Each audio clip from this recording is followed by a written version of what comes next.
GT Holidays, South India's #1 travel brand. You know you are special when you're with GT Holidays. கவலையின்றி சுவாசியுங்கள். உலகின் தலை சிறந்த மருத்துவர்கள் நுரையீரல் புற்றுநோய் சிகிச்சை அளிக்கிறார்கள். தங்கம் புற்றுநோய் சிகிச்சை மையம், நாமக்கல் மற்றும் கான்பூர்.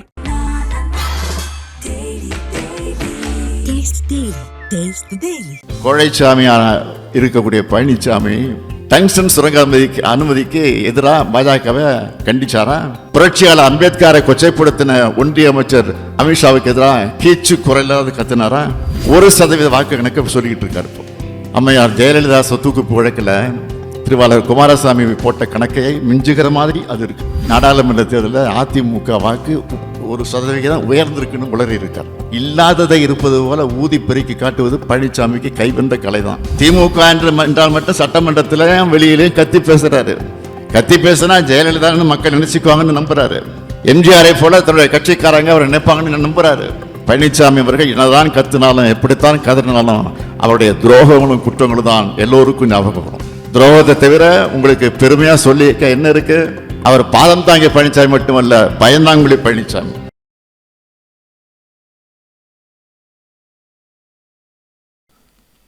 பல நேரங்களில் பல்வேறு கூட்டங்களில், அடிக்கடி அறிவாலயத்தில், பல்வேறு நிகழ்ச்சிகளில், பல்வேறு சுற்றுப்பயணத்தில் உங்களை எல்லாம் நான் அடிக்கடி சந்திச்சிருந்தாலும் 2024 நாடாளுமன்ற தேர்தலில் உங்களில் ஒருவனான என்னுடைய கட்டளை ஏற்று 40க்கு 40 வெற்றியை பெற்று தந்த உடன்பிறப்பான உங்களை இந்த செயற்குழு கூட்டத்தில் சந்திப்பதில் மிகுந்த மகிழ்ச்சி அடைகிறேன். இங்கே பல பேர் கருத்துக்களை பேசியிருக்கிறீங்க. 42 பேர் பேச வேண்டும் என்று எழுதி கொடுத்தீங்க. அதில் 36 பேர் கருத்துக்களை எடுத்து சொல்லியிருக்கிறீங்க. ஒரு 6 பேர் அந்த வாய்ப்பு பெற முடியல. காரணம், நேரத்தின் அருமையை கருதி அந்த வாய்ப்பை உங்களுக்கு நாங்கள் வழங்க முடியல என்பதற்காக நான் வருத்தப்படுகிறேன். இப்படி நம்முடைய கருத்துக்களை பகிர்ந்து ஆக்கப்பூர்வமான கருத்து பரிமாற்றங்களால்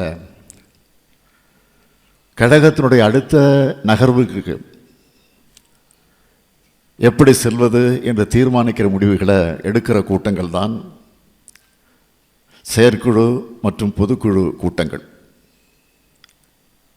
கழகத்துக்கு நன்மை பயக்கக்கூடிய வெற்றிகளை விளைவிக்கக்கூடிய கருத்துக்களை அனைவரும் உங்கள் உள்ளங்களில் ஏற்றி செயல்படணும்னு நான் அன்போடு கேட்டுக்கிறேன். சட்டமன்ற தேர்தல் காலத்தை நாம் எதிர்நோக்கி இன்னும் 1.5 ஆண்டு காலத்தில் சந்திக்க போகிறோம். 7வது முறை ஆட்சி அமைக்கணும் என்பதுதான் நம்முடைய இலக்கு. சட்டமன்ற தேர்தலில் 200 தொகுதியில் நம்முடைய கூட்டணி வெல்லும். என்னுடைய இந்த நம்பிக்கைக்கு ஆணிவேர் தான் நீங்கள். களத்தில் நாம் கொடுக்க போகிற உழைப்பு தான் நம்முடைய வெற்றியை உறுதி செய்ய போகுது. கண்ணுக்கு எட்டிய தூரம் வர எதிரிகளே இல்லைன்னு ஆணவத்தில் பேசுகிறவங்க இல்லைன்னா, எத்தனை படைகள் வந்தாலும், அவங்க எத்தனை பெரிய திட்டங்களோடு வந்தாலும் அவங்களோட வியூகங்களை முறியடிக்கிற கலைஞருடைய படை என்கிட்ட இருக்கு என்ற நெஞ்சுரத்தில் தான் நான் நம்பிக்கையோடு பேசுகிறேன். உங்களுடைய உழைப்பை 50 ஆண்டுகளாக கூட இருந்து பார்க்குறவன்னா, அதே மாதிரி நீங்களும் என்ன பார்த்துக்கிட்டு இருக்கிறீங்க. தேர்தல்னு வந்துட்டா இரவு பகல் பார்க்காம வேலை செய்கிறவன் தான் கருப்பு சிவப்பு தொண்டை. அசூர உழைப்பை கொடுத்து வெற்றியை எட்டி பறிக்கிறவன் தான் திமுக காரன். கொள்கை பிடிப்பிலும் சரி, கொள்கையை வென்றெடுக்கக்கூடிய உழைப்பை கொடுக்கறதும் சரி, நமக்கு நிகர் யாரும் கிடையாது. 1957 2024 வரை தேர்தல் களத்தில் நாம் எதிர்கொள்ளாத எதிரிகளே கிடையாது. இமயமலை போன்ற தலைவர்களிலிருந்து எத்தனையோ பேரை நம்மளை எதிர்க்காங்க. எதிரில் நின்றவங்கெல்லாம் மாறிக்கிட்டே இருக்கிறாங்க. ஆனால் இந்த ஏக்கம் மட்டும் எப்பவும் உறுதியாக இருந்துகிட்டு இருக்கு. ஏன்னா இது எப்பவும் மக்களோடு இருக்கக்கூடிய இயக்கம். வெற்றி கிடைச்சிட்டா அமைதியில் ஆடவும் மாட்டோம், தோல்வி அடைஞ்சிட்டா தோண்டு போய் மூளையில் உட்கார்ந்துட மாட்டோம். நம்முடைய பெரிய பலமே நம்ம கட்சியினுடைய அமைப்பு முறை தான். பேரறிஞர் அண்ணா உருவாக்கி தலைவர் கலைஞர் அவர்கள் கட்டி காத்த அமைப்பு என்ற முறை தான் நம்மோடு. அதனால தான் தலைவர் கலைஞர் அவர்கள் உறுதியாக சொன்னார், இந்த கருணாநிதியின் கதை முடிஞ்சாலும் திமுகவின் கதை முடியாது. அந்த அளவுக்கு திமுகவுடைய உட்கட்டமைப்பு மிக மிக வலிமையானதுன்னு சொன்னார். அதனால தான் எத்தனையோ முறை நம்முடைய பகைவர்கள் ஒழிந்தது திமுக குதூகலமாக எழுப்பினாவும் அப்படி சொன்னவங்க காலத்திலலாம் அவங்க தான் காணாமல் போயிருக்காங்க, தவிர திமுக அழியல. இன்னைக்கு வர தமிழ்நாட்டினுடைய முதன்மையான இயக்கமாக இந்தியாவிலேயே 75 ஆண்டு காலை கடந்த ஒரே மாநில அரசியல் கட்சியாக அதே வலிமையோடு வீரியத்தோடு இருக்கிறோம். இப்போ நம்ம அமைச்சரிக்கக்கூடிய திராவிட மாடல் ஆட்சியும் எளிதாக அமைஞ்சிடலை. நடுவில் 10 ஆண்டு காலம் நம்மளோட போராட்டம் எப்படிப்பட்டதாக இருந்துச்சு. ஒரு முறை எதிர்கட்சியாக கூட வரல, சோர்ந்து போயிட்டோமா, நம்ம வீட்டுக்குள்ளே முடங்கி உட்கார்ந்துட்டோமா? இல்லையே. ஒவ்வொரு நாளும் மக்களோடு இருந்தோம், மக்களுக்காக குரல் கொடுத்தோம், வீதி வீதியாக வீடு வீடாக போய் மக்களை சந்தித்தோம், வீதிக்கு வந்து மக்கள் பிரச்சனைக்காக போராடணும். புயல் வெள்ளம்னு எந்த பாதிப்பு வந்தாலும் முதல் ஆளாக ஓடி போய் மக்களுக்கு உதவணும். இன்னும் பெருமிதத்தோடு சொல்லணும்னா, கொரோனாவில் உலகமே முடங்கி போனப்போ வல்லரசு நாடுகள்லாம் முடங்கி போச்சு. லாக்டவுன் நேரத்தில் கூட மக்களின் தேவைகளை கேட்டு அறிந்து அவங்க வீடு தேடி போய் உதவி செஞ்ச ஒரே இயக்கம் திமுக கழகம்தான்.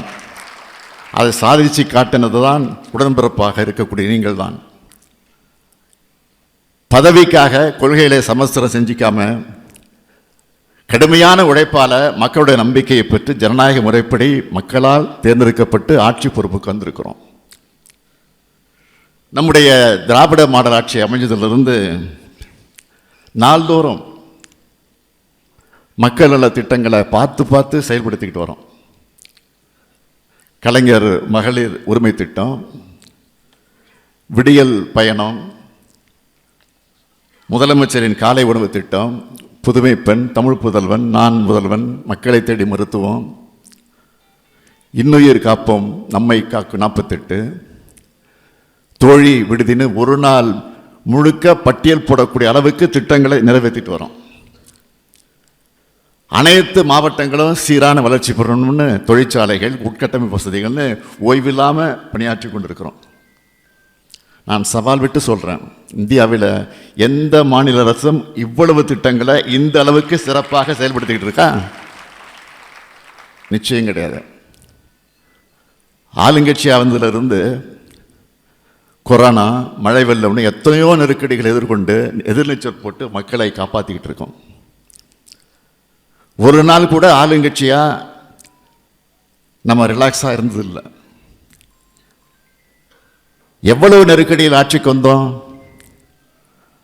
10 ஆண்டு அதிமுக ஆட்சியோட இருட்டில் இருந்து மீட்டெடுப்பதை நமக்கு பெரிய சவாலாக இருந்துச்சு. அதையெல்லாம் சமாளித்து தமிழ்நாட்டை முன்னேற்றிக்கிட்டு இருக்கிறோம். கொடுத்த வாக்குறுதிகளை நிறைவேற்றிக்கிட்டு இருக்கோம். இன்னொரு பக்கம் தமிழ்நாட்டை எப்படியெல்லாம் பின்னுக்கு தள்ளலாம்னு யோசித்து எல்லா வகையிலும் நெருக்கடி தர பாஜகவை சமாளிக்கிறோம். வெறும் தமிழ்நாட்டோட நம்ம எல்லையை சுருக்குகிற மாநில கட்சி இல்லை திமுக. இந்தியா முழுவதும் ஜனநாயகத்தை காப்பாற்றணும்னு அந்த பொறுப்பை ஏற்றுக்கிட்டு அதுக்காக பணியாற்றிக்கிட்டு இருக்கோம். இப்படி கடந்த 3 ஆண்டுகளாக ஓயாமல் உடைக்கிற நமக்கு உற்சாகம் தர்றது எது? தொடர் வெற்றிகள் தான். அந்த வெற்றிக்கு காரணம் தமிழ்நாட்டு மக்களும் நம்முடைய கூட்டணி கட்சி தோழர்களும் தான். 2019 கூட்டணியாக சேர்ந்தோம், கொள்கை கூட்டணியாக சேர்ந்தோம். சாதாரண கூட்டணி அல்ல, கொள்கை கூட்டணியாகவே சேர்ந்தோம். தொடர்ந்து நடந்த சட்டமன்ற தேர்தல், உள்ளாட்சி தேர்தல்கள், நாடாளுமன்ற தேர்தல்கள் எல்லாத்துலேயும் வெற்றி தான். இந்த வெற்றிகள் மூலமாக என்ன செய்கிறோம்? நாடு, நாட்டு மக்கள், நாட்டினுடைய பன்முகத்தன்மை, நம் மொழி, பண்பாடு, மதச்சார்பின்மை இவற்றை பாதுகாக்கும் அரசியலமைப்பு சட்டம், இதையெல்லாம் காக்கக்கூடிய ஜனநாயகம்னா தொடர்ந்து செயல்படுறோம். அதனால தான் இந்த கொள்கை கூட்டணிக்கு எதிராக பலரும் அரசியல் கணக்கு போடுறாங்க. நான் உறுதியாக சொல்கிறேன், நம்ம கொள்கை கூட்டணிக்கு எதிராக அவங்க போடுகிற கணக்கெல்லாம் தப்பு கணக்குகளாகத்தான் ஆகும். வெற்றி கணக்கு நம்ம கூட்டணிக்கு தான். நம்ம எதிர்க்கிற எதிர்கட்சிகள்லாம் வாக்குகளை பிரிக்க தனித்தனியாக வந்தாலும் சரி, மொத்தமாக சேர்ந்து வந்தாலும் சரி, 2026 திமுக கூட்டணி தான் வெற்றி பெறும். அதுவும் சாதாரண வெற்றி அல்ல, சரித்திர வெற்றியை பெறுவோம். தலைவரே சொல்லிட்டாரு, வெற்றியை சொல்லவா வந்துடும், யாரும் மெத்தனமாக இருந்துடக்கூடாது. 200 தொகுதிகளுக்கு மேலே வெற்றி பெறணும்னா அது எளிமையாக வராது. அதுக்கு இங்கே இருக்க எல்லோரும் உறுதி எடுத்துக்கணும். 200 தொகுதியில் என்னுடைய சட்டமன்ற தொகுதி முதலாவதாக இருக்கணும். என் தொகுதி தான் அதிக லீடிங் தொகுதியாக வரணும். என் மாவட்டத்தில், என் மாநகராட்சியில், என் ஒன்றியத்தில், என் பகுதியில், என் பேரூரில், என்னுடைய ஊராட்சியில், என்னுடைய வார்டில் அதிக லீடிங் வாங்கணும்னு சொல்கிற அளவுக்கு நீங்கள் எல்லோரும் கடுமையாக உழைக்கணும். நான் மேடைக்கு மேடை நம்முடைய திட்டங்களை புள்ளி விவரத்தோடு சொல்லிட்டு இருக்கேன். மக்களுக்கு தெரியுமேனே எடுத்து சொல்லாமல் நம்ம அமைதியாக இருந்துடக்கூடாது, அமைதியாக இருக்கவும் கூடாது, தொடர்ந்து பேசணும். நமக்கு எதிராக நம்முடைய எதிரிகளை பயன்படுத்துகிற முக்கியமான ஆயுதம் பொய் செய்திகள், அவதூறுகள். இதற்கு எதிரான நம்முடைய ஆயுதம் நம்முடைய ஆட்சியோட சாதனைகளும் நம்முடைய கொள்கைகளும் தான். நம்ம சாதனைகளை தமிழ்நாட்டில் இருக்கக்கூடிய ஒவ்வொருத்தருடைய உள்ளத்திலையும் தொடர மாதிரி உங்கள் ஸ்டைலில் சொல்லுங்க. களப்பணிக்கு, கழகப்பணிக்கு, வெற்றி பணிக்கு தொண்டர்களை தயார்படுத்த வேண்டிய பணி செயற்குழு உறுப்பினராக இருக்கக்கூடிய நீங்கள் இன்னைக்கே தொடங்கணும். 75 ஆண்டுகள் கடந்து விட்டு நம்ம இயக்கத்தை 7வது முறையாக ஆட்சி பொறுப்பேற்க உறுதி எடுத்துக்குங்க. வரலாற்றோட முக்கியமான காலகட்டத்தில் நாம் 2026 சட்டமன்ற தேர்தலை எதிர்கொள்ள போகிறோம். பொய் பரப்புரைகள், அவதூறுகளை புறந்தள்ளி நாடாளுமன்ற தேர்தலில் நம்ம மக்கள் நமக்கு பெரிய வெற்றி வழங்கியிருக்கிறாங்க. அரசியல் சட்டத்தை மாற்றணும்னு துடிச்சவங்களுக்கு இந்தியா கூட்டணி மூலம் ஜனநாயக கடிவாளம் போட்டிருக்கிறோம். அதுதான் நம்ம இயக்கத்துக்கு உங்களுக்கு இருக்கக்கூடிய பெருமை. அடுத்த கொஞ்ச நாளில் எதிர்கட்சி தலைவர் இப்போ என்ன பேசிட்டு இருக்காரு? கொஞ்ச நாளா எதிர்கட்சி தலைவர் பழனிசாமி என்ன பேசுறாரு? 1% வாக்கு கணக்கு சொல்லிக்கிட்டு இருக்காரு. இப்போ அம்மையார் ஜெயலலிதா சொத்துக்குப்பு வழக்கில் திருவாளர் குமாரசாமி போட்ட கணக்கை மிஞ்சுகிற மாதிரி அது இருக்கு. காத்துல கணக்கு போட்டு கற்பனையில் கோட்டை கட்டும் பழனிசாமி கடந்த 2024 நாடாளுமன்ற தேர்தலில் அதிமுக வாக்கு 1% உயர்ந்திருக்குன்னு உளறி இருக்கார். இல்லாததை இருப்பது போல ஊதி பெருக்கி காட்டுவது பழனிசாமிக்கு கைவந்த கலை தான். 2019 நாடாளுமன்ற தேர்தலில் 20 தொகுதியில் போட்டியிட்ட அதிமுக 19.4 விழுக்காடு வாக்குகளை வாங்குச்சு. இதுவே 2024 நாடாளுமன்ற தேர்தலில் 34 தொகுதியில் போட்டியிட்டும் வெறும் 20.4 விழுக்காடு வாக்குகளை தான் வாங்கியிருக்கு. 14 தொகுதிகளில் அதிகமாக போட்டியிட்ட அதிமுக நியாயமாக கடந்த தேர்தலில் வாக்கு வாங்கியிருந்த 32.98 விழுக்காடு வாக்குகளை 2024 தேர்தலையும் பெற்றிருக்கணும். ஆனால் அதை விட 12.58 விழுக்காடு வாக்குகளை குறைவாகத்தான் வாங்கியிருக்கு. எளிமையாக சொன்னால் 2019 சராசரியாக ஒரு தொகுதிக்கு 4.16 லட்சம் வாக்குகள் வாங்கின அதிமுக 2024 வெறும் 2.61 லட்சம் வாக்குகளை தான் வாங்கியிருக்கு. ஒவ்வொரு தொகுதியும் சராசரியாக 1.5 லட்சம் வாக்குகளை இழந்திருக்கு எடப்பாடி தலைமையிலான அதிமுக. இப்படி மக்களால் நிராகரிக்கப்பட்டு ஓரங்கட்டப்பட்ட பழனிசாமி அதிமுக தொண்டர்களுக்கு சாதாரண கூட்டுறவுத்தில் கணக்கே தெரியாதுன்னு நம்பி பொய் கணக்கை அவிழ்த்து விட்டிருக்கிறார். அவர் சொன்ன கணக்கு அடிப்படை அறிவுள்ள அதிமுக நிச்சயமாக கேட்டு ஒத்துக்க மாட்டாங்க, சிரிச்சுக்கிட்டு இருக்காங்க. கோழைச்சாமியான இருக்கக்கூடிய பழனிசாமி டங்ஸ்டன் சுரங்க அனுமதிக்கு எதிராக பாஜகவை கண்டிச்சாரா? புரட்சியாளர் அம்பேத்கரை கொச்சைப்படுத்தின ஒன்றிய அமைச்சர் அமித்ஷாவுக்கு எதிராக கீச்சு குரலாவது கத்தினாரா? பிரதமரை எதிர்த்து பேசுகிற துணிவருக்கு இருக்கா? கிடையாது. திமுக என்றால் மட்டும் சட்டமன்றத்திலையும் வெளியிலையும் கத்தி பேசுறாரு. கத்தி பேசினா ஜெயலலிதான்னு மக்கள் நினைச்சுக்குவாங்கன்னு நம்புறாரு. எம்ஜிஆரை போல தன்னுடைய கட்சிக்காரங்க அவரை நினைப்பாங்கன்னு நம்புறாரு. பழனிசாமி அவர்கள் என்னதான் கத்தினாலும் எப்படித்தான் கதறினாலும் அவருடைய துரோகங்களும் குற்றங்களும் தான் எல்லோருக்கும் ஞாபகம் வரும். துரோகத்தை தவிர உங்களுக்கு பெருமையா சொல்லி என்ன இருக்கு?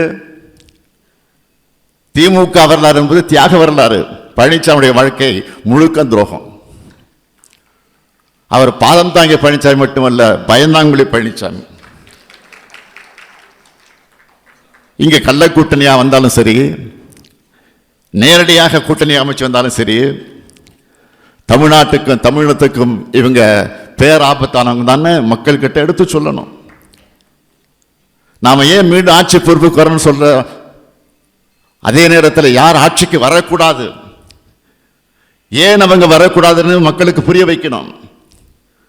அதிமுக பாஜக புதுசா முளைக்கிற கட்சிகளுக்கும் கிடைக்கிற ஊடக சொகுசு என்னன்னு கேட்டீங்கன்னா ஊடகம்தான். அது நமக்கு ஒருபோதும் கிடைக்காது. இது இன்று நட்டல்ல, 75 வருஷமா நாம் எதிர்கொள்கிற சவால். அந்த சவாலையும் சாதனையாக்கி இருக்கக்கூடிய இயக்கம்தான் இந்த இயக்கம்.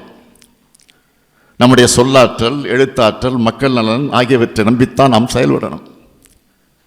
நம்மளை எதிர்க்கிறவங்க நமக்கு எதிரியாக இருக்கக்கூடிய தகுதியுடையவர்களாக இல்லை.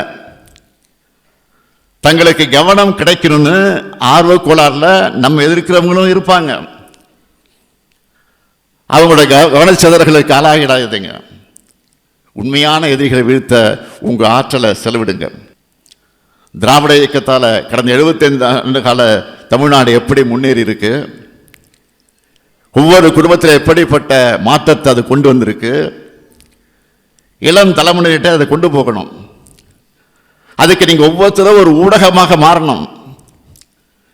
திமுகவுடைய அனைத்து நிலை பொறுப்பாளர்கள் மட்டும் அல்ல, திராவிட இயக்கத்தின் தொண்டர்கள் ஒவ்வொருவரும் முன்னிலையிலும் இருக்கக்கூடிய அடிப்படை கடமை இது. குடும்பம் மற்றும் நண்பர்கள் சார்ந்த வாட்ஸ்அப் குழுக்களால் நம்ம ஆட்சி அடுக்கடுக்காக நிறைவேற்றி வர திட்டங்களை, சாதனைகளை பரப்பணும். கழகம் தொடர்பான பொய் செய்திகளை, அவதூறுகளை முறியடிக்கணும். தமிழ்நாட்டுக்கு திமுகவுடைய கொள்கை ஏன் அவசியம்னு நாகரிகமான முறைகளை பொறுமையை எடுத்து சொல்லணும். இது எல்லாத்தையும் இன்னைக்கே நீங்க தொடங்கி ஆகணும்னு நான் கேட்டுக்கிறேன். கழகத்துக்கு பவள விழா கொண்டாடி இருக்கிறோம். வெள்ளி விழா, பொன் விழா, பவர் விழா கண்டபோதெல்லாம் நாம் தான் ஆட்சி பொறுப்பில் இருந்திருக்கிறோம். அப்படிப்பட்ட இயக்கம் இந்த இயக்கம். அதனால தான் கேட்கிறேன், 100 ஆண்டு காணும் போதும் கூட ஆட்சி பொறுப்பில் இருக்கும். அதுதான் தந்தை பெரியாருக்கும் பேரறிஞர் அண்ணாவுக்கும் தலைவர் கலைஞருக்கும் நாம் செலுத்துகிற உண்மையான அஞ்சலி. தமிழ்நாட்டோட வரலாற்றில் சோழர்கள் ஆட்சி பொற்காலம்னு சொல்லுவாங்க. எதிர்காலத்தில் எழுத போகிற வரலாற்றில் மக்களாட்சி வளர்ந்த பிறகு அமைஞ்ச ஆட்சிகளில் திமுக ஆட்சி காலம் தான் தமிழ்நாட்டுடைய பொற்காலம்னு சொல்லணும். தமிழ்நாட்டை வளர்த்தெடுத்தவங்க இந்த கருப்பு சிவப்பு காரணங்க தான் சொல்லணும். நம்முடைய முழக்கம் வெல்வோம் 200, படைப்போம் வரலாறு. திரும்ப சொல்லுங்க, வெல்வோம், படைப்போம், வெல்வோம், படைப்போம். நன்றி, வணக்கம். GT Holidays, South India's #1 travel brand. You know you are special when you're with GT Holidays. கவலையின்றி சுவாசியுங்கள். உலகின் தலை சிறந்த மருத்துவர்கள் நுரையீரல் புற்றுநோய் சிகிச்சை அளிக்கிறார்கள். தங்கம் புற்றுநோய் சிகிச்சை மையம், நாமக்கல் மற்றும் கான்பூர். Taste the Daily.